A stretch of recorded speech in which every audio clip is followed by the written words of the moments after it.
Sa buhay ko, sabi ko sa sarili ko, pupunta na lang ako sa ibang bansa. Pupunta na lang ako sa ibang bansa. And there, nagtrabaho ko as a caregiver for 8 months. And after that, nag-aaral ko doon sa pag-caregiving. After ng trabaho na yun, nagpunta ako sa ibang part ng United States. Nagtrabaho naman ako sa isang factory. And nag-aaral din ako para doon sa trabaho na yun. 2 years working there, nagkaroon ako ng opportunity na maging isang tagapangasiwa ng mga apartments. And dahil doon, marami akong na-discover yung mga bagay na gusto ko at ayaw ko. And through the course of it, lagi akong malapit sa Diyos at nakita yun ng mga pastor at pinag-aral ulit ako sa isang Bible school. At doon ako nakapagtapos sa Maryland, Baltimore. Wow, Maryland. And after that, I was ordained a minister and a pastor and a reverend doon sa church doon. And I had to come back here sa Pilipinas. Pagbalik ko sa Pilipinas, I am now a pastor sa isang church. And at the same time, I had to engage doon sa mga negosyo. Negosyo ang inyong lingkod. Dahil doon, nag-aral ulit tayo. Pumasok din ako sa isang prestigious school dito sa Pilipinas sa physical therapy. And natapos din yun. And nakagraduate tayo doon. And right now, isa ako sa mga chaplain dito sa City of Imus na nagre-rehabilitate ng mga drug addicts.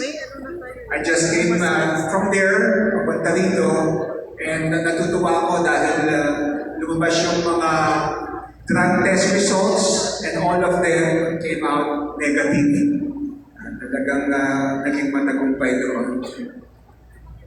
Now, why am I sharing this sa inyong lahat? Pangalan niya, Pastor. Mother?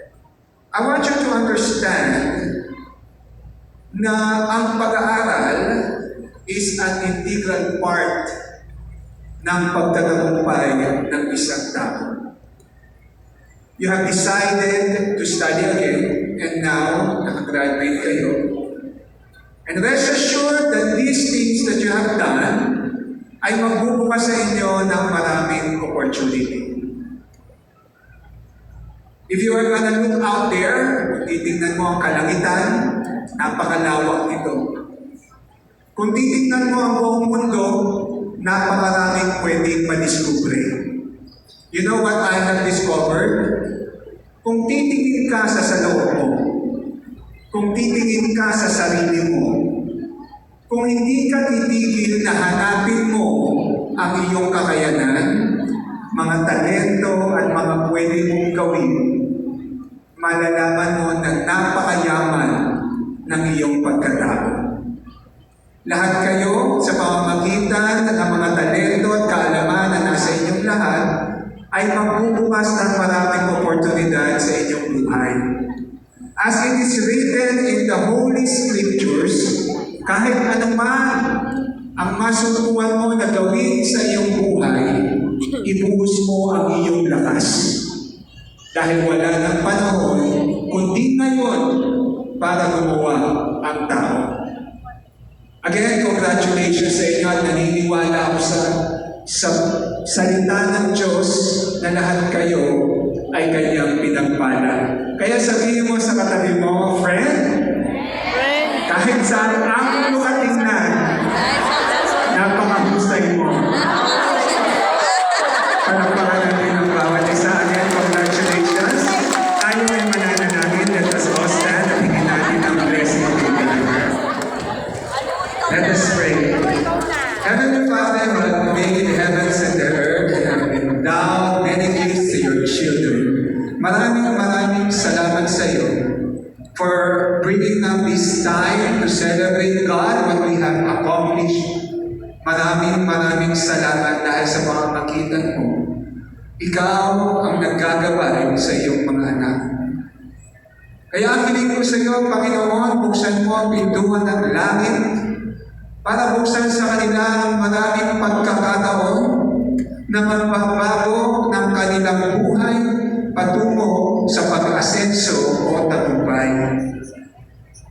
Makita nawa nila ang kanilang sarili sa lahat ng abilidad na ipinagkaloob mo sa kanila. Magkaroon sila ng kasiyahan sa tuwing gagamitin nila ang kanilang talento sa paglilingkod sa kapwa. Sa maikling buhay na ipinagkaloob mo, pinili nila ang mabuti. Pinili nila ang mag-aral at hasain ang sarili nilang kakayanan. Kaya hayaan mo, Ama, na itaas ng iyong lingkod na ito ang kanyang mga kamay upang hinihiling sa iyo ang iyong dakilang basbas, ang basbas na nagbibigay sa amin na labis ng pagpapala.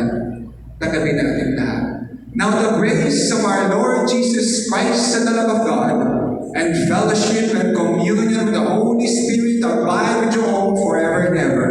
And all the people of God may say, Amen. Magandang hapon and congratulations sa inyong lahat. Thank you very much, Pastor. We would also like to thank and acknowledge the presence of Pastora Divina Julian. Thank you very much.